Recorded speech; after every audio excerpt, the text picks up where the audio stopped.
So I'm going to kind of give you a tour of an order specifically, what an order would look like, all the different tabs on the order, and also kind of go over the life cycle of a file. So what to expect, from order entry to completion within the site.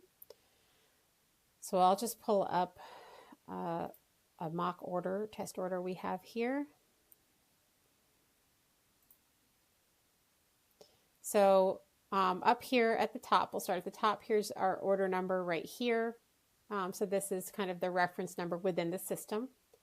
This kind of is just your header. This is just kind of your header here with the order, the borrower name, the customer number, our order number, the close clear order number here. And this tells you, this color here is light blue. This tells you it's notary assigned. Also with the words up there. So you know what status it's in by looking at it. Here we have the order date and time. These are some buttons that can be pressed to send updates to the customer. It would just basically send an email, another emailed confirmation with an update. So maybe you change the date and time and want to just, let the customer know the date and time has changed just by sending them a new, fresh invoice and confirmation. You could do that. Or if you have to send it to a customer without the fee, you can use that button. Or if you maybe updated the notary's fee or something on the order, maybe the address or something, you can just kind of shoot the notary an updated confirmation there. Printing info would allow you to print basically what the confirmation email looks like as well, if you need to. Up here we have our messaging platform. It's an easy to access messaging. We also have the full messaging tab here. So we'll go tab by tab here. We have first our order information. So this kind of going down here, obviously this is our loan modification here. This is the type of signing. Anything on here can be updated right there. The status shows you notary assigned, shows our customer info here. The flags is more scheduling related. Scan back management. This is if this shows as complete, meaning it's not required. It's basically neutralized. It's not required. If we were to click on that, it would change to active, meaning it's required, and it would put that in the scan back queue. Requested signing date and time. That's again the scheduled date and time. The notary confirmation, once the notary confirms the appointment, their confirmed date and time will stamp in there. Again, all of these can be updated. Anywhere you see an update, you can change those if needed. Funding date, that's a good customer tool if they ever want to use it. They could use it. They could have their funding date on there and put that in a calendar. These buttons here are for status purposes. You can click on them in the order, but this would show up and kind of show up on a list in the signing calendar. And you can kind of use it as a way to show whether you followed up on that order or somebody did, whether they were able to make that appointment confirmed call status and speak with the notary and it's confirmed. If the yellow is kind of neutral, or if they were not able to reach the notary. If you make pre-appointment calls, you can utilize this, and it would put little check marks or X's based off of the outcome of those calls, and completion calls for anything that was supposed to be signed the day before. Those are status buttons, and those would show up in a list on the signing calendar. Requested signing notes. This can be utilized once it hits the board, if you need to add something like maybe you want to add, maybe there's a scheduling window. So maybe you have the order entered as open time, technically, it may be 12 a.m. so that it doesn't have a set time, but the borrower or the signer is available during a certain time. So you can put between 10 a.m. to 3 p.m. or something like that. So it's a scheduling it can be used for scheduling purposes, and you can update it. Or if the notary needs to bring a witness, or if it's open date and time, you can put that in there. You can put the page count, things like that can go in there. It's a good tool that this stuff will show up when the order is texted out to the notary. They'll see these requested signing notes. So it could flag something for them. That might be beneficial for them to know. Documents will be uploaded to the website. This can be changed if needed. Attorney needed. This just kind of lets us know whether they're needed or not, whether they need a bilingual notary. And if it were bilingual and there was a specific language, it would show up in here what language is required. We have our customer fee here. So this is the fee going to the customer. Escrow number or the customer's file number can be put in there. CC email. That's the anybody that wanted to be copied on that order. No fee email can be on there as well.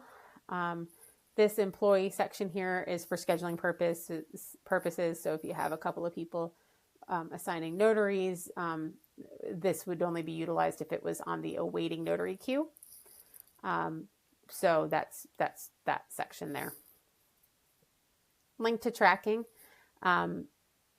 Overnight numbers can be entered into the order, and that link would go here. Once you have the overnight number, UPS or FedEx number entered in here, it would give you a little link to click on it, and it would take you directly to that FedEx or UPS site. Document tracking, this is the queue. If this particular customer had this setting in their profile that document tracking is required, this would show red and fall into that document tracking queue as well.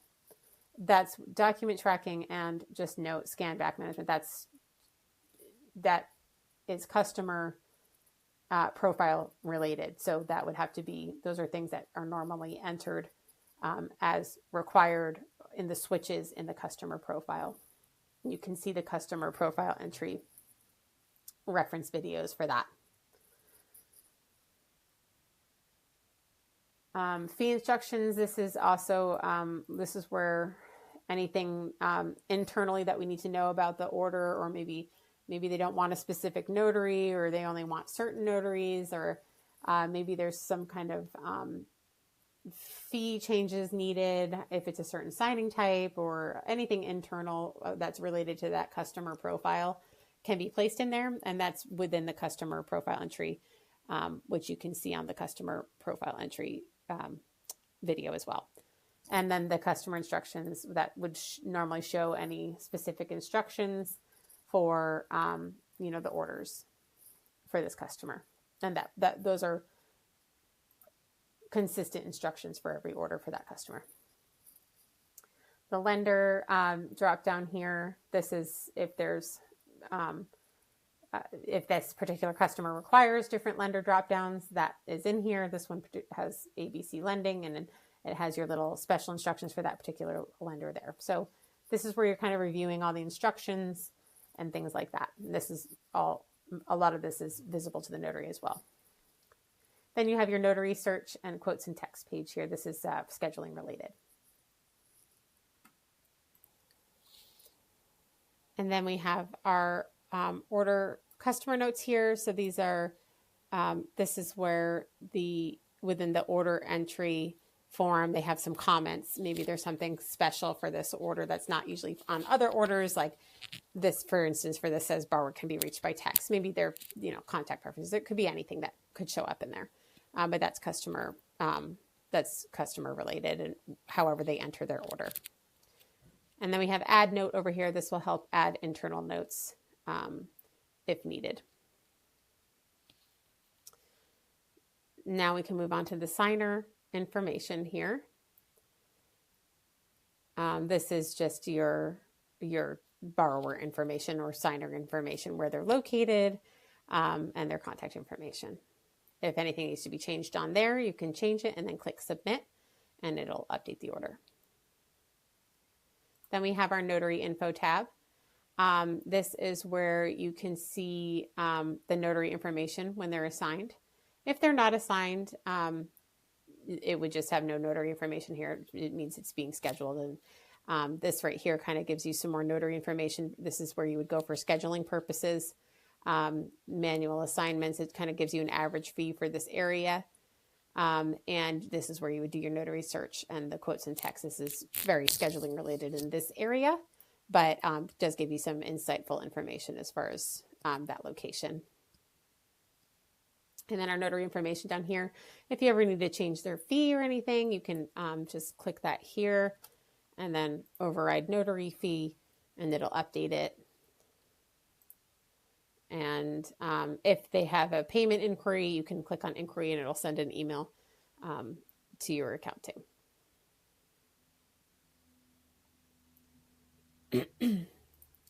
The documents tab, this is where if you had to come into an order after the fact and add a document or delete a document, it's all right here.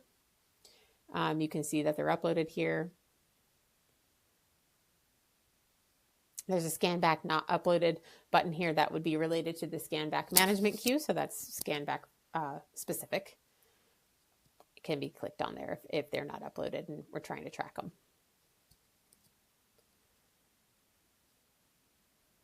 Next, we have tracking. So this is very useful. It shows you all of the events for the file. So here we have when the order was entered, when the notary was assigned, when some internal reminders were sent to the notary. When they update, you'll see it in here. You can see any appointment date and time updates, things like that. Everything will be logged in here. Every status that it goes into and everything. Scheduling notes, if there was some scheduling calls made, those would all go in here for the schedulers to use. Customer notes, again, that's on the front page as well, but this is the comments and extra customer notes, extra instructions that they can add on the order form. Notary notes, if the notary enters a note, it would go in here. But generally speaking, that would more fall into messages. Then we have our status updates here. So this is kind of, it gives you a great idea of the general life cycle of a file. Awaiting notary, if we needed to get this order reassigned, you can click on awaiting notary, put it back up on the board. Notary assigned, you can click on these and change the status as well. You can change it to appointment confirmed, signed, contact attempt if they haven't actually confirmed, on hold, attention, canceled, refused to sign, and post-sign status. So we can manipulate these files and put these into different statuses. You can also create duplicates of orders if needed. So maybe this borrower has 2 signings and you just want it, and they're both in the same place, but you maybe need to just change the customer number, or maybe this one was a refuse to sign and you need to open a new one so that a new file can go through if they're going to try to re-sign. You can create duplicates from the order. And then we have our messages tab, which is very useful. You can use it just for internal notes. You can use it to send a message to your customer. But note that when you use the messages for the customer, it's only going to email the message to the main profile that's on here, the main email that's on the customer profile. So you can email your customer by clicking on this, or you can email the notary. You can email both. You can add your messages there, and they can reply back as well in here. And those messages will fall into a messages queue on this side here. So that's the breakdown of an order. So that's kind of just all the different tabs, what you'll see within an order, where things to look at for instructions and things like that. And now I'll show you just the basic life cycle of a file. Obviously, you can kind of see it within here, but we have, when the order gets placed, it goes up onto the scheduling board to get assigned to a notary. Once it's assigned to a notary, it goes into our notary assigned queue. And now it has a notary assigned. And then from there, the notary should call the borrower or signer to confirm. And in which case it would go either into contact attempt, which is this green color, light green, And then from contact, either for, contact attempt, or it could go to appointment confirmed. And it would turn brown like this. And then of course from there, we want it to be into signed. And then you would click it into signed.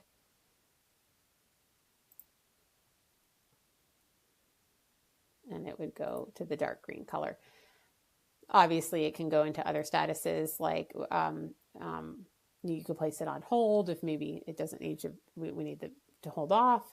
Attention is used. The notaries or customers can flag something for attention. It would go into the attention queue. If it needs something urgent, that's where it would go, into the attention queue here. Obviously, canceled is yellow. Refuse to sign, maybe for refuse to sign purposes. If the notary goes to the appointment and they didn't end up signing, you would put it into that status. And post sign can be used for maybe after the fact, if there's something that you need to follow up on the order, or if there's an error and the notary needs to fix it. Those are ways you can utilize those statuses. But generally speaking, and the notifications I've mentioned that go out to the customer is awaiting notary once the order is entered, notary is signed, appointment confirmed, or contact attempt, or both, and then signed. That's the ideal life cycle of a file. So that's the order overview and the overview of a life cycle of a file.